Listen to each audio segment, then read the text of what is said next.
Joining us is a whistleblower. The article is Media Whitewashes Olympic Security Scandal, Revelations about Casket Liners, Plan for Evacuation of London, Blacklisted. We'll just call him Lee, but he's an investigative journalist. He first brought this story to the national media. They didn't want to cover it and said that there's a blackout.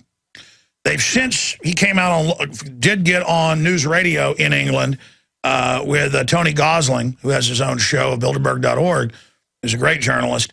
Once he was able to go on that show, there's now been some whitewashing about, oh, there are some stuff happening. But basically, it's designed to fail. And just like we broke the plan for martial law in Chicago and evacuation, if there was an attack, later it was confirmed in the Chicago Tribune and Washington Post for NATO, that's basically what's happening here. It's a standard program. And he'll just go by Lee.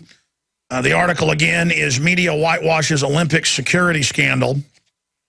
The original article was, Whistleblower Reveals Plan to Evacuate London During Olympics. And Lee joins us now. I really appreciate you coming on today, Lee. You've got the floor. Tell us here today. Well, firstly, Alex, it's absolutely my pleasure being here. I first went into G4S because I was concerned about how they were training people, and I'd heard some stories. And of course, you can't just listen to what people say. You have to get in there and find out for yourself. So I did. So I went to a training centre. I signed myself up to be an Olympic security officer. I already had a security industry authority licence from a previous investigation I'd already done. And by the end of the day, after a brief interview, and when I say brief interview, they basically said, what's your name? I told them. They said, here's 3 cups. Can you tell the difference between orange juice, water, and thin air? There was nothing in the 3rd cup. I said, absolutely. That's orange juice, that's water, that's thin air. And they went, right, you're in. And a few weeks later, I was given my first training assignment, where I had to turn back up at the school again. And basically, they started showing me a PowerPoint presentation of what a security guard does for the Olympics. And I was assigned to work in a pedestrian screening area. Well, I am assigned to work in a pedestrian screening area, which is why I'm going by another name, obviously to hide my identity so I don't get kicked out. And so the security training is so inadequate for these people that they're dragging the job centres for everybody. So if you're long-term unemployed in London and you live in an Olympic borough, you have no choice but to go down to the Olympics. So most of these people don't even want to be there. I've been they tried to deal drugs to me while I was in my classroom. Someone came up to me and actually said, do you want to buy some marijuana? It was. He opened the package up, and there it was. And it had that very... All right, let me just stop you for a minute here, Lee. Your phone's a little overdriven, a little muffled. Can you back off of it a little bit? Oh, sure. Yeah, absolutely. How's that? Yeah, back off a little more. Go ahead and start back over with the marijuana. What was happening there? Oh, well, I was approached in one of my classes and by a student, and he offered to sell me marijuana in the classroom. This is a student training to be an Olympic security officer. Later on, one of the training officers who was actually training us saw him doing it to someone else, and he turned to him and said, here, mate, can you do that outside? Wait till the break. He actually said that. He didn't kick him out. He didn't phone the police. He didn't do anything. He just said, you wait for a bit later so you can do that in a break. I think it's absolutely ridiculous. And it goes on from there, really. Tell us about yourself as an investigative journalist, why you got this idea, basically how you signed up, and why you're going public with this information. Because obviously, it's all a bunch of security theater, as we've learned with the TSA, where they wantonly are hiring criminals. Yeah. I mean, as an investigative journalist, I'm a filmmaker and an investigative journalist. I used to work on a program here in the UK called The Cook Report, which was, I suppose, the last great independent investigative journalist program that there was in this country, until we did a story called Castro Questions, which was about 30 politicians taking bribes, and the company was bought out by a big American corporation, Carbon Communications. They came in, they swooped down, they shut us down, and that was the end of that. So we all went freelance. And ever since then, I don't want to be too specific in what I've worked on, because obviously that will give me away as well. I've been a freelance investigative journalist, and I make documentary films and what have you. And I've worked for all the major broadcasters, as well as doing independent stuff for myself. reason that really that I wanted to do G4S, because I care about the Olympics. This is the biggest event this country is ever going to see, and I don't want it basically ruined by an organisation that when they got the job to do the security, they received £86 million contract. And within a couple of years, they've bumped that up to £284 million. I don't understand where the money's going. So I went, okay, I don't get this. I'm going to go and join the security team, and we'll find out exactly what they're like. Why do you think they're doing this? I mean, they claim there's such a big terror threat. Why do they want the most flimsy security possible? Tell us about who's involved. I know Watson's article was reporting that it's mainly foreigners who were to be the security people. Yeah, that's predominantly true. They are. There's a lot of Nigerians, a lot of Asians who are basically the local populace of the areas, the Olympic boroughs. They're very black heavy and Asian areas of London, and they're getting them to basically work. They hadn't done a day's work of security in their life. They're having to put them through their security industry authority license. They have to be licensed before you do any kind of security work in the UK. And so the Olympic Authority are paying for everybody to have their SIA licenses. And these people are being rushed through this program. It's not a hard program, but it's a proper test. I did it. I actually found it. You had to revise for it. There's none of that going on. They sit there for a couple of days and they get the license, which is a joke in itself, really. And then they're on to doing security training. And the reason that this is happening is that they want the worst security there, because obviously, as far as I can see, if something happens, a terrorist gets in, they can blame it on the security. And G4S, being the biggest security company in the world, so they claim, will basically blame this local indigenous population who they couldn't train or untrainable or whatever excuse they'll come up with at the time. I'm used to doing false flag operations as part of investigative journalism that I've done previously. And I proved, without a shadow of a doubt, because I talked to British agents and their handlers, between collusion between the IRA and the British government. And in fact, one of the British agents said to me, there are more British soldiers in the IRA than there are Irish people in the IRA. I've had members, British commandos on who were killed after they were on the show. I've had people like Steak Knife on. That got forced out by alternative journalists, but was later, for those that don't know, in the London Guardian and the other big papers, that the entire leadership cell was not infiltrated, but was run by British intelligence, and they would do violent things if they couldn't get IRA members to carry out attacks. That's right, yeah.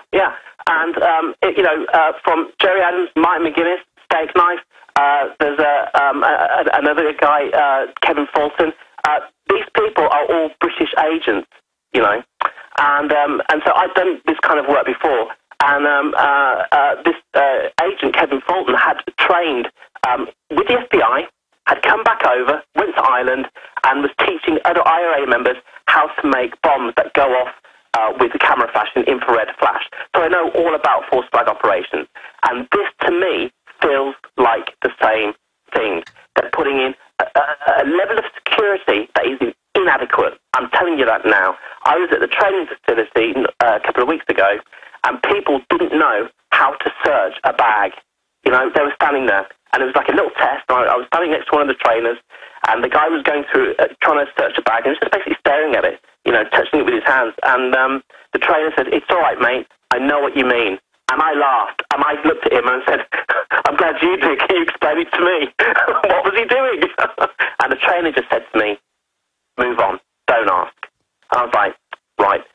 When I've asked questions about how the training's going, what sort of things we'll be doing, all I've been told is, be the robot. Exactly those words I'm quoting. A trainer said to me, be the robot. Because I was worried because we were having to wear our uniforms, our security uniforms, from the Olympic venue back to our homes and then back to, obviously, to work the next day. And I said, well, hold on a minute. This is a security risk. Policemen don't do that. Soldiers don't do that. Why are we expected to do that? I care about my family. I don't want them held hostage while I have to let someone through a gate or not search them properly, you know, to get them into the stadium. You know, that in itself is a security risk. And the guy just says to me, don't worry about it, mate. Just be the robot. You know, this is crazy stuff that's going on down here at the moment. We've also got these troops that are coming into London. And in actual fact, they're helicoptering them in under the cover of night time. If you live in Greenwich or in southeast London near Woolwich Barracks, you will hear Chinook helicopters going backwards and forwards all night long. And that's them busing in these troops. And a British Army major, who's a doctor there, told me that he's got to look after 100,000 troops as they come through Woolwich Barracks, and then they moved on to other barracks in and around London. And he said he's seeing a lot of Americans, and he's seeing a lot of Germans, and a lot of other nationalities. And I said, what are these UN troops? And he said, yeah, I think so. So let's be clear, you're an investigative journalist, been part of these TV shows, all of this. Tony Gosling says you know, he can vouch for you. He's a great journalist as well. And you've covered false flag. That's on record. That these events have gone on. And now you're saying you're seeing all the telltale signs of false flag being prepared and more. They're bringing in to station all over London 100,000 troops, I guess using this really as an I-4 NATO/UN invasion cover, because I've noticed they use these drills as pretext for another mission in the future. So I'm not saying that the UN's invading now. The point is, this is just to acclimate everyone and get everybody prepared for it in the future. He told you 100,000 troops. Where are they stationing them? Where are they bivouacking them? Well, they're coming into, by Chinook, into Woolwich Barracks. They're going through a medical procedure there and an orientation procedure, and then they're getting moved out. And I assume they're coming in batches of 100 or 120, 150. These helicopter flights are going on all the time throughout the night. I mean, it's the fact that they're doing that at night and not in the daytime, which is suspicious anyway. I don't like things done under the cover of darkness, you know, especially when armies and governments are involved. And then they're putting them out to barracks all around London, and they're just sitting there and they're just waiting there. And basically, as someone said to me the other day, they said, well, hold on a minute, what are these 100,000 troops are going to be for? And I was told, as training at G4S, that we were going to be involved in and I'm quoting now, so I'm going to get it absolutely right, a defining moment in the history of London. This is not talking about the Olympics. They were talking about an event after the Olympics, and they said it would be a defining moment in the history of London. Now give folks the date of the Olympics over there. Sorry? What's the exact date again of the Olympics? I think it's the 27th of July, isn't it? And it runs until mid-September. Because I've talked to police, and they've been told, be ready for martial law by September/October.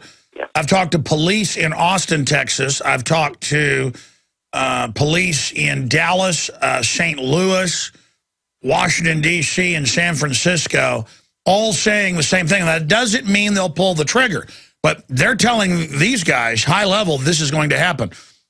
They've already federalized, in these rapid response teams, local police, key units, and they're getting ready for a global meltdown, and I think they could use the Olympics. You know, back at the Munich Olympics, they have one day in September. It's narrated by Michael Douglas.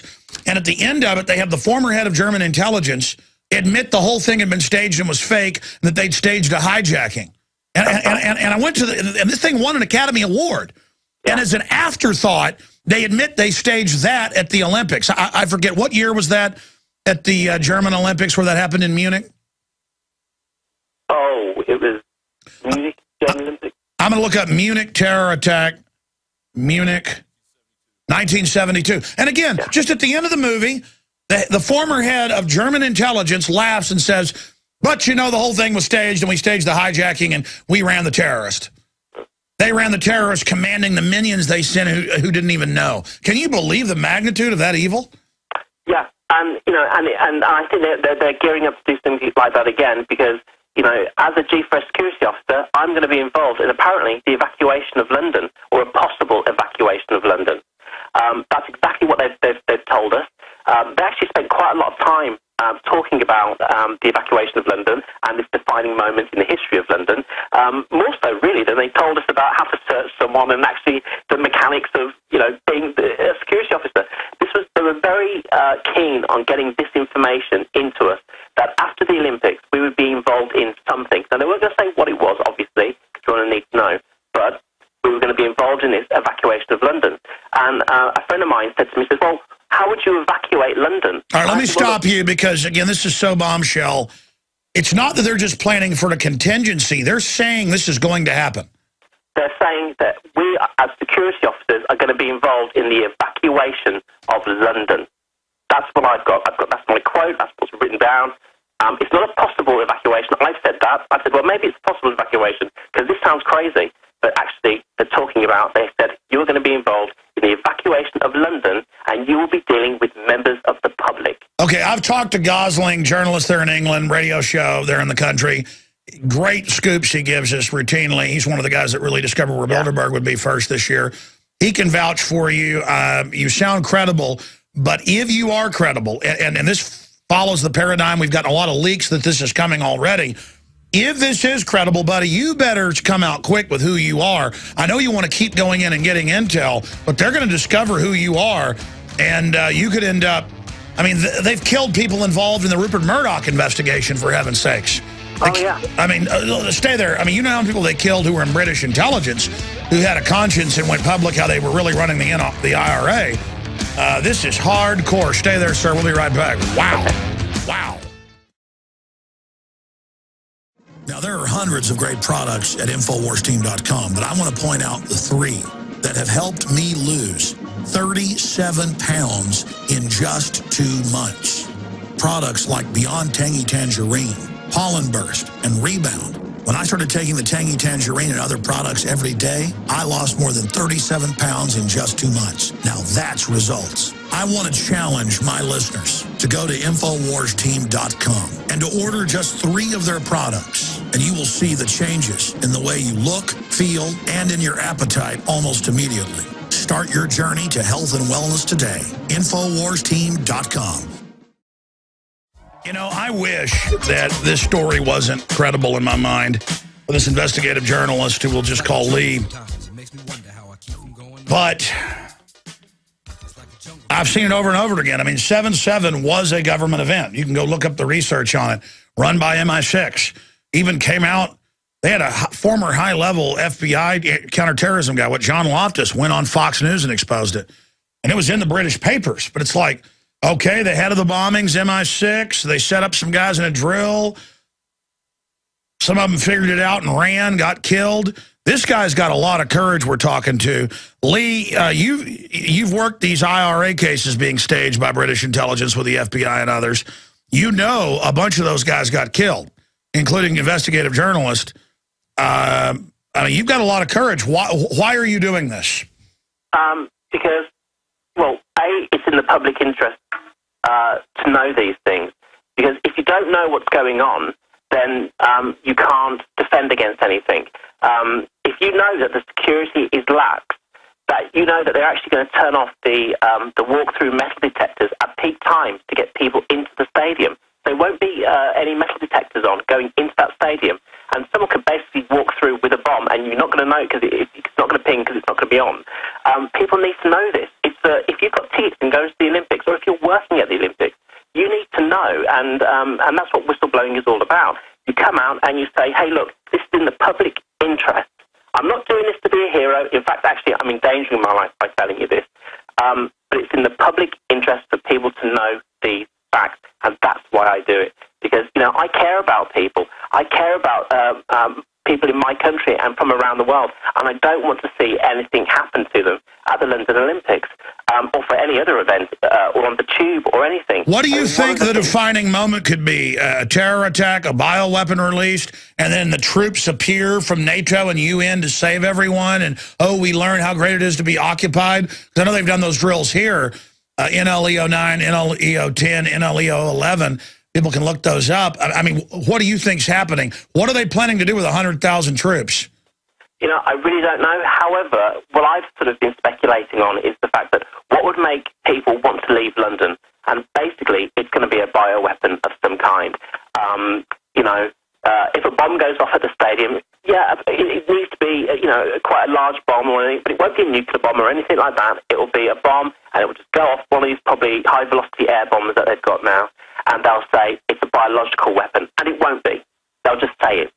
And then the troops will come in, and people will want to leave London.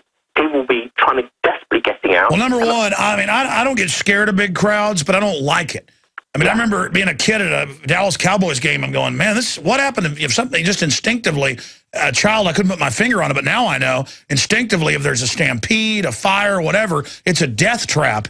And this will have to be investigated, obviously, further. I hope your story is inaccurate, but from credible sources, they say you're credible, and this fits the MO. It's all theater to begin with. Now, could the supervisor have been mistaken about what he was told? How many people told you that there will be this big defining event?